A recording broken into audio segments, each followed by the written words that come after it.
How are you doing? What a week, huh? I'm Richard Bey. This is Richard Bey Talk with my producer, Albert Reinoso. Um, but as I said, what a week, huh? Well, you don't, Albert, you don't follow the I news. can't. You don't know any. Well, I hate to tell you, racist murder in that Buffalo supermarket, I did hear gun that. rights, formula shortage, uh, events in Ukraine. Supreme Court, Clarence Thomas is kvetching about, people demonstrating. There was a Trump rally with an incitement to violence. And then to cheer us all up, the New York Times came up with this. It's a map of all the people who have died of COVID. Where's the headline? Oh, that's Here pleasant. it is. Right? This Yeah. was the Sunday New York Times. 1 million dead. Let me see if there it is. 1 million. Okay, so those are some of the topics we'll cover today, as well as something that's in short supply, and that is integrity, and something that is in great supply, unfortunately, and that is despair. That will all be coming up at the end of the broadcast, along with a clip from probably my favorite interview of all time, the one where I sat down with Sammy Davis Jr. But as you watch this clip today, you're going to know something that none of the television viewing audience know, that nobody in that live audience sitting there knew, that Sammy Davis Jr. didn't know, and only I knew. So as you watch this, it's going to have a special significance for me and a special understanding for you. So that's Sammy Davis Jr. at the end of the broadcast. Of course, the big headlines are all about the 10 people who were shot in the Tops supermarket in northern New York State. And the cops are saying there's no way this is anything but a racially motivated attack. Most of the people that he shot were black. They found what they suspect is a manifesto that keeps mentioning this right-wing conspiracy theory about replacement theory, that the Democrats are trying to replace the true Americans who go to the polls with immigrants and people of color and with people, from countries where they're easily manipulated. And that was a good part of his manifesto as he went on his prepared for his murderous rampage that he streamed live. So afterwards, most of the focus is on, the internet. It's the terrible internet, and it's Reddit, and it's this guy consorting with white supremacists in the dark, uncensored portions of the internet. And then, of course, people are focusing on Tucker Carlson, who has made this conspiracy theory delusion a mainstay of his television show, repeating it over and over again. But it's not even just Tucker Carlson. This morning, people are looking at, here's a tweet from Matt Gaetz. Tucker Carlson was correct about replacement theory. He explains what is happening to America. The Anti-Defamation League is a racist organization because they had condemned Tucker Carlson. And then the third-ranking Republican in the House is a woman named Elise Stefanik. She's Harvard-educated. She's intelligent. And she started off with a lot of respect, bipartisan respect. And then she went full MAGA. And this is one of her tweets. Where she talks about replacement theory. Not only that, she gets to meld replacement theory delusion with the pedophilia delusion about the Democrats. She calls them the usual pedo-grifters, are so out of touch with the American people. And she complains about the baby formula, that we're sending baby formula to the babies that are coming across the border, rather than giving that baby formula to the white all-American babies right here at home. Let those little brown-skinned kids just starve to death. Nobody's starving in America from the baby formula shortage that I know of. In fact, yesterday there was some of it even available on Amazon. I think there is a shortage, but people are still finding it. And the government and Joe Biden is trying to address this shortage in many different ways. So, it's also, I mean, I should mention this. Adam Kinzinger, who is a Republican, said to Elise Stefanik, you got to stop it with this replacement theory garbage. He says, you're going to get somebody killed. But on the other hand, Trump had a rally in Austin, Texas, over the weekend. And his warm-up act was the rock and roller Ted Nugent. And he doesn't seem to care if somebody gets killed. In fact, he would love it if they do.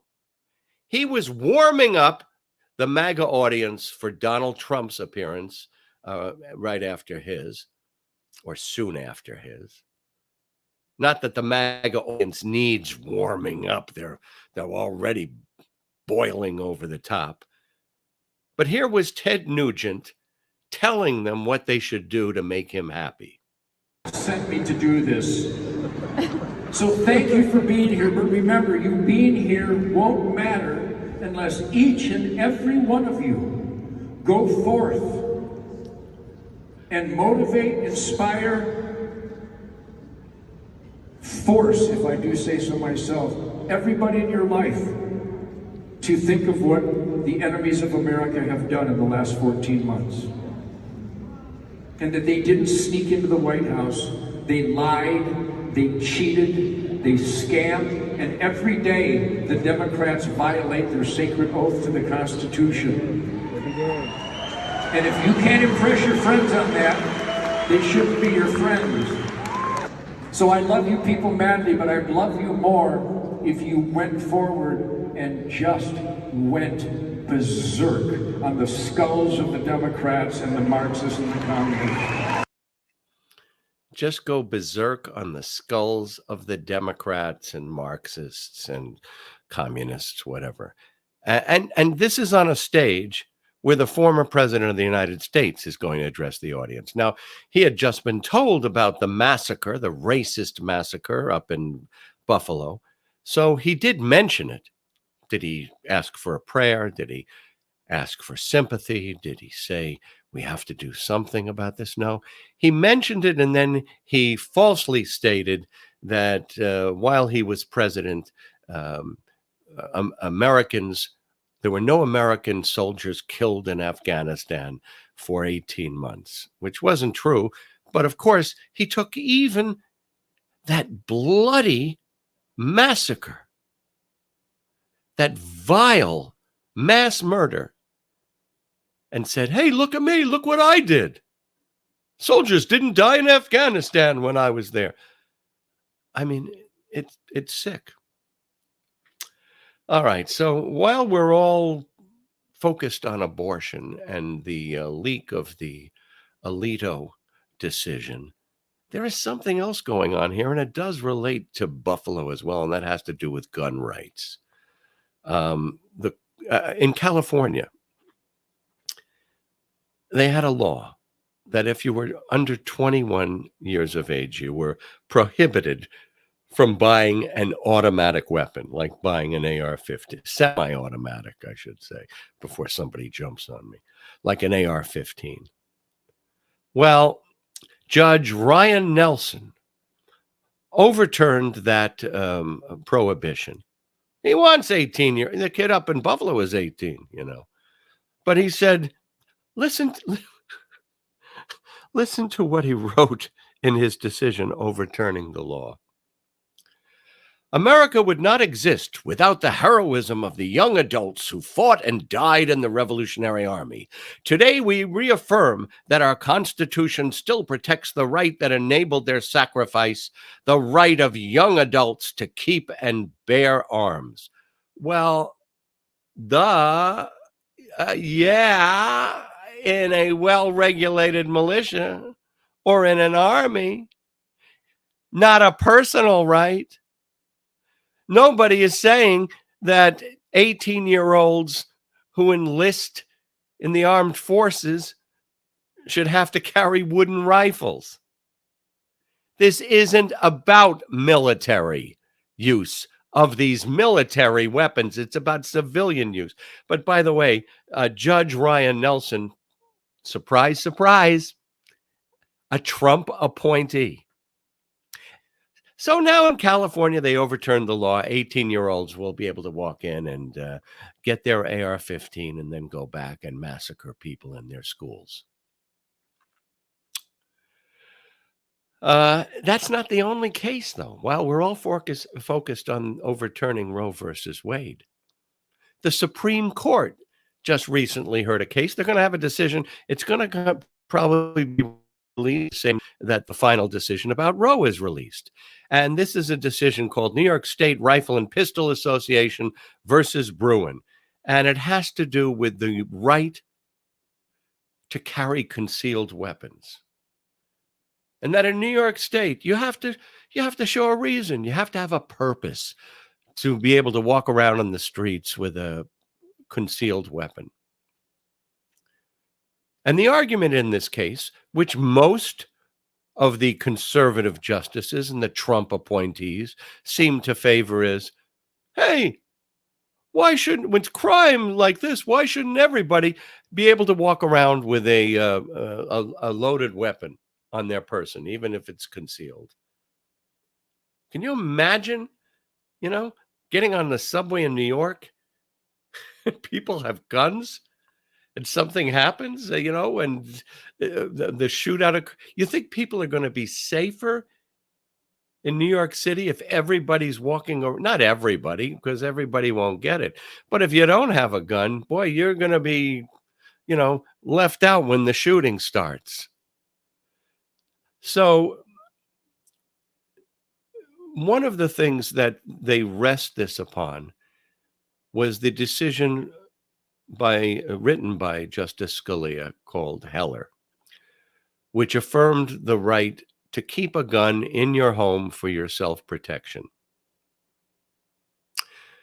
Now, Alito says, well, when he looked at the abortion, Roe versus Wade, he said, there's nothing in the Constitution that explicitly gives abortion, makes it a right. Well, what the hell is there in the Constitution that explicitly says you can have a gun in your house for your own protection? There is nothing there. The Second Amendment calls for the creation of militias. It begins by saying that a well-regulated militia, let me see if I have it written down here, the exact wording. A well-regulated militia being necessary to the security of the free state. The right of the people to keep and bear arms shall not be infringed. All right. What the hell happened to the well-regulated militia part of that? And if you think the Continental Congress wasn't thinking about militias when they wrote that, let me inform you of this. The Bill of Rights, that Second Amendment among them, they were ratified in 1791. What did Congress do just a few months later? They created something called the Militia Act of 1792, which stated that every American between the ages of 18 and I believe it's 40, at least not every American, every white male American would have to have a musket or a rifle and show up for militia duty. So it said nothing about, you have a right to go hunting with your gun. You have a right to defend yourself if robbers or Injuns come and attack your home. Didn't say anything. There's no explicit right to that in the Constitution. Hey, if you're an originalist and you want to look at historical context, look at the Militia Act of 1792 and look at the word.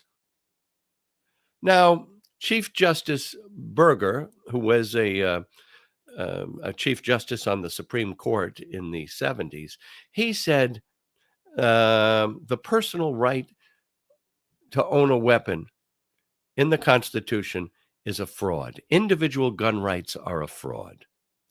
Stephen Breyer said originalism is arrogance cloaked as humility. But it's also a fraud, because if you really want to go back and look at the history, history is a grand buffet. And you can stay in the salad section, or you can go and eat some of the meats. Or maybe if you really like desserts, you go over and you grab the desserts. But each of these justices picks out whatever they want out of history to justify their decision. In 2013, the National Archives launched a database that was searchable. It was for all the writings and papers of the 6 founders. They found that the phrase "to bear arms" was used 153 times. Every single time it was in a military context. And of course, it says the right to bear arms. It doesn't say the right to own arms. You bear the arms as you go off in your well-regulated militia to protect your state. Now, there are those people who say, oh, well, the reason we have those militias is what if we have a tyrannical government? They can overthrow it, which is also the biggest crock. The U.S. Constitution states, and this is explicit, it's in the Constitution. The militias are to provide for calling forth the militia to execute the laws of the Union, suppress insurrections, and repel invasions. It doesn't say anything about overthrowing the tyrannical United States government. And if you want to go back and look at history, I got a great example for you. There was something called the Whiskey Rebellion in Western Pennsylvania. At the time, Washington was president. Washington and Hamilton called forth the militia, which just shows how stupid that idea is. Listen, the state governors, if you're going to overthrow the tyrannical government, the state governors can call forth the militia, but the president can call forth it and put it under his control. If you had a tyrannical president, he could call forth the militia to put you down. And that's exactly what Washington and Alexander Hamilton did. They had the largest force since the Revolutionary War, and they put down a group of people in the Whiskey Rebellion who thought the government was tyrannical in their taxation of whiskey. So Washington and Hamilton marched these militias out, put down these American revolutionaries, patriots who thought they were living under a tyrannical government. And they arrested a bunch of them. 4 of them were tried for treason. But I think that Washington pardoned them, and one of them he pardoned because he lacked mental facilities to really understand what he was doing. In other words, he was, quote unquote, a moron, which is the same sort of clemency you might want to find today with the January 6th revolutionaries. So, I have to warn you, Roe versus Wade, I spoke about that last week. But this whole idea that everyone has a right to have a gun and carry it around, in almost all the places that they go, except, Justice Roberts was concerned. He said, well, you shouldn't be allowed to bring a gun into a courtroom. No, that would be too dangerous, because judges, we have to protect them. Judges, have a right to protection. Judges also have a right to privacy. Listen, I'm not for these people marching in front of the justices' homes. I don't think it's productive. I think it gives Republicans a talking point. But I think they do have a right, if they are peaceably marching or holding a candlelight vigil while they move back and forth in front of their homes. They shouldn't be using bullhorns or anything like that. But I think they do have the right. I mean, the Constitution does give you the right of assembly. And I know there's that 1950 law, but the Constitution, hey, aren't we always told that comes before everything else? So the right of assembly is important. All right, so what else? Ukraine. Wow. Remember when they told you this would be over in a week? They're now announcing that the British intelligence has announced that the Russians have lost 1/3 of the forces they've had in Ukraine. And just last week, the Ukrainians blew up a bridge that the Russians were trying to use to push back the Ukrainians. And from what I've read, they said a battalion was lost. I went to look it up. A Russian battalion is 600 to 800 soldiers. And just remember, well, when you start to despair of everything, just remember, there was no hope for Ukraine. And I said I wanted to talk about integrity, something which is almost non-existent, at least in the Republican Party, and in some quarters of the Democratic Party, you will find that lack as well. Kevin McCarthy says, I never said I was going to talk with Trump about resigning. And then, of course, the tapes come out. And Kevin McCarthy on January 6th, right after, on January 6th, blames Trump. He says Trump took responsibility. And then when he sees that the wind isn't blowing in his direction, he runs to Mar-a-Lago to kiss the ring. And this is the man who wants to be the leader of the Republican Party in the House, and might very well be after the next election. But he is, I guess, a prime example of someone who has just no personal respect, integrity. He was the guy that was recorded saying, I think Trump is on Putin's payroll. And they have a recording of that as well. And then he runs to Mar-a-Lago. There was a book, Tom Wolfe is the guy who wrote Bonfire of the Vanities. He's a well-known American author. He wrote a book also called A Man in Full. And in some ways, it's like Bonfire because it's a man who has spent his life looking for money, looking for beautiful women, looking for the material things. And by the trials and tribulations that he endures, and losing everything, he finds himself. And there's one story in A Man in Full that I've remembered all my life. And it's about something that occurred in the time of Nero. It may be an apocryphal story. It probably is. But Nero was the emperor. And in those days, Nero would make poets, political leaders, people who had any influence, orators in the Roman governmental system. He would make them come in and perform in these vulgar, humiliating productions where they would be seen farting and defecating and having sex. And the whole idea was to strip any of these people who had influence of their dignity so nobody would listen to them again. So at one point, there is a poet who comes and meets a Stoic philosopher. Stoicism was the Marcus Aurelius philosophy.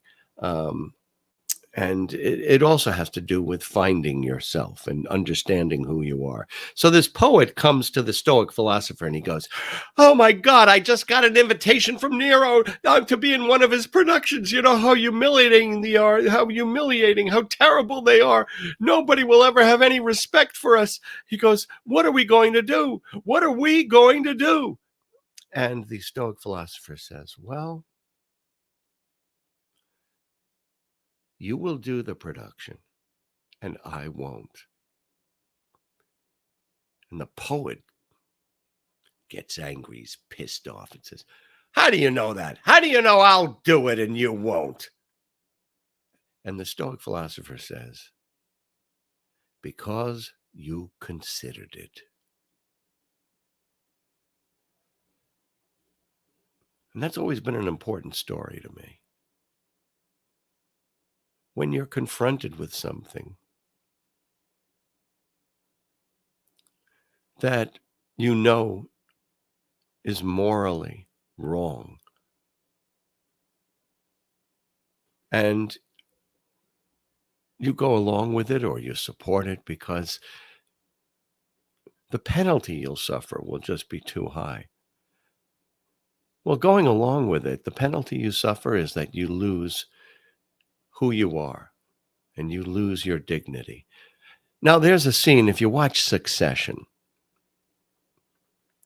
there's a guy he's like an emperor. He is this corporate head.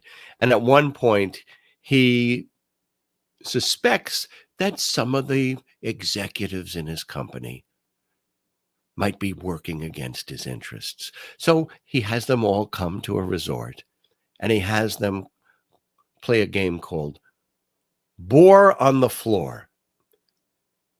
And he makes them get down on their hands and knees, snouting around the floor while he throws sausages at them and shouts, I want to hear oinks. No half-hearted oinks. And these millionaire executives, because they're afraid of losing their position, they get down on their hands and knees and they start oinking and groveling for the sausages, because if they don't play the game, they'll get fired. That was one of the, there's a lot of things on this show that are really could be horrifying. To me, that's the one that's always stuck with me. I watched that and I said, well, you got to draw the line before you get to it. I wouldn't get down on my hands and knees. I'd lose the job. And I've lost jobs before because I wouldn't get down and give a full-hearted oink. All right, so this last clip is an interview I did with Sammy Davis Jr. It's my favorite interview, and I wish I had the time to put up the whole hour, but I don't. So I've chosen this section of the clip to show you because it has a special significance for me. It was my birthday. It was my birthday, and I was really looking forward to this big interview with Sammy Davis Jr. Oh, my God. He was like a member of my family. My grandmother named her parakeet Sammy Davis Jr. because he sang all the time. My father told me things about Sammy Davis Jr., as you'll see at the beginning of the clip. So this is the night before my birthday. I get a phone call from a hairdresser in Philadelphia who says she's been cutting the hair of somebody at Channel 9, one of the executive producers, and that he told her that I was being fired and replaced by Matt Lauer. Now, my contract was up, and I did have a tough agent. I got a tough agent because I never did this for the money. It was fun. Everything. This thing is fun. I don't get paid for this. So I needed somebody who really cared about the money, and I got this tough as nails agent named Alfred Geller, who a lot of the executives didn't like. And when I spoke to Alfred Geller, we were in these negotiations. Geller goes, I told them, well, when I showed up there, the ratings on Channel 9 were 0 point something. When I took over the show, it was People Are Talking. We had a 4 rating in most of our ratings books. We weren't number 1, but we were number 2. And this was an independent station. The Price is Right was always number one. But we were beating all the other talk shows and things that were on during that time. And my agent said to me, I told them, double this kid's salary or don't call us back. And I said, Alfred, no, don't say that. The executives think they are the stars. They don't believe in anything called talent. They think, oh, I'm the one that made you by sticking a camera in your face. So Alfred said, don't worry about it. We'll get it. And then I get this phone call that I'm going to be fired. So the next morning, right before I go in to do the interview, I call my agent and I said, I heard I'm being fired and replaced with Matt Lauer. And my agent says, yeah, that's what they just told me.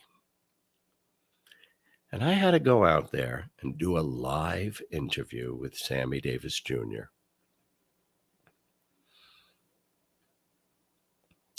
The show must go on.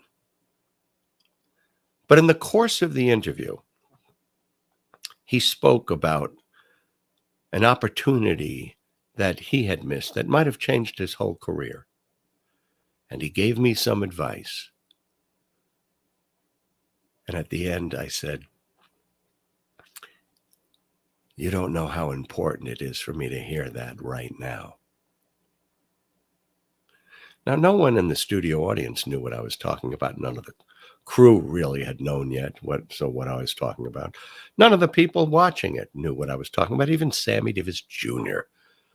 didn't know what I was referring to. But now you do.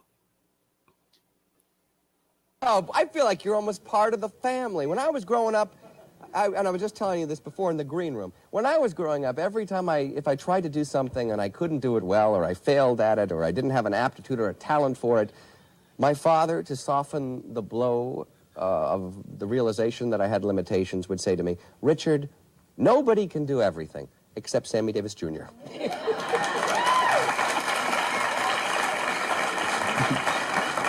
That's so nice. And you do all of it so well.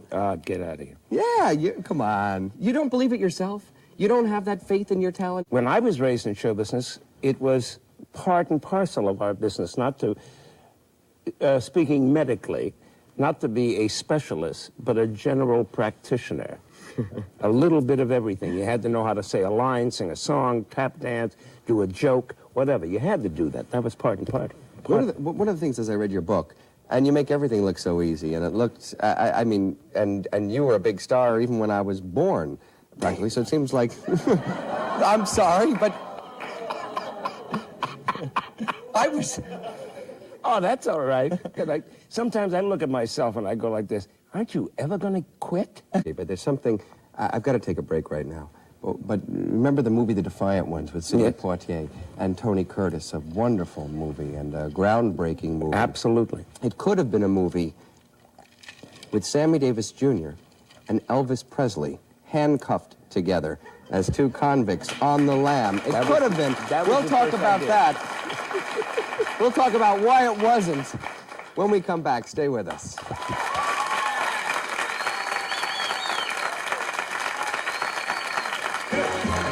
Welcome back. People are talking. Our special guest today. Very privileged to have Sammy Davis Jr. as our special guest. I talked before we went to break about The Defiant Ones, a groundbreaking movie. Tony Curtis, Sidney Poitier, two convicts chained together on the lam, escaping from prison. One of them is a white racist, another is a black criminal. Together, through the course of their escape and the fact that they're chained together and have to work together, they develop a mutual respect and an understanding of humanity for each other. Yes. You, at one time, were set to do that movie with Elvis Presley. Well, don't make it sound like I produced it now. No. But Stanley Kramer, his original thought was to have Elvis Presley and Sammy Davis Jr. do it. I was told this story by our agency, William Morris. Did you know Elvis Presley personally? Yes. Yeah. And it was brought to the Colonel. He said, no way. No way, he said. And Elvis and I, at the time, were very tight, very close, you know. And was a good friend. And we used to hang out together. So when I had already leaked a little word to him, I said, hey, we got a chance to make a movie together, you know. And he said, hey, that would be great. What did you, I said, psst, you don't say nothing now, but let me tell you what it's about. So I gave him a brief synopsis of it. He said, that's great. He said, we'll be able to show the people something, you know, blah, blah, blah. Came back 3-4 days later. We were together. He said, Sam, the movie's out. And I said, what happened? He said, it's not, they won't let me do it. And then I heard bits and pieces that went on, and I'm still hearing little things from part of the Memphis Mafia, you know, the guys that hung around Elvis. And every once in a while, somebody will say, well, you know what really happened was there was a confrontation with the colonel, and he said he didn't want it to happen, you know. And that's what I heard. I heard that only about 5 years ago. Elvis never came to you and explained the real reason? No, he, except exactly what I said just now. He dropped it. And I wasn't going to do this and pry into it because I respected the relationship that I had with him too much. I know, but that could have been an incredible breakthrough role for you, made him... I got a flash for you. As you survive in this business, and a piece of advice, you better learn to be a fatalist. Do the best you can do. And if the chips don't fall that way, don't stop and cry over it, because as you're stopping to cry over it, the train passes you by.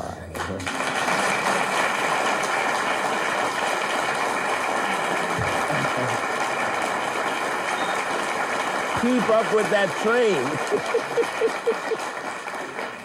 And you don't know how important those words are to me at this very moment. Someday I will tell you a story. All right. Okay.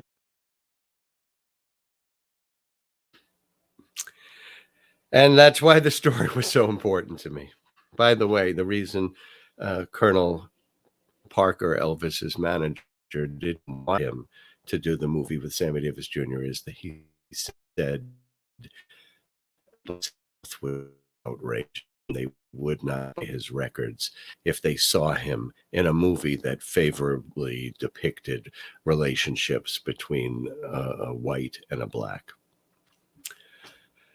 All right, so that's pretty much the end of this. But I did say I was going to talk a bit about despair, and I have so many friends who seem to be despairing. One of my friends in New York is a very, very dear woman, and she said to me, "Oh, Richard," she said, "first it was COVID, and then it was Delta, and then Omicron, and then the Ukraine, and the babies dying, and the mothers, and then the Supreme Court and abortion." She goes, "And then I stepped outside and I said to my landlord, I don't have any hot water." And he said, "Yeah, well, what do you want me to do about it?" So she couldn't take it anymore. But she's not the only one. And what I would say to you is, don't despair. Don't give up. Be true to yourself and keep fighting. And I came across this little meme on the internet just yesterday, and it's a takeoff on that poem about do not go gentle into that good night. But what is it? But fight. Rage, rage against the dying of the light. This one says, do not go gently into the midterms. Rage, rage against the lying of the right. Okay, and with those words, it is time for me to say thank you for watching, and all my best. Don't miss the next train.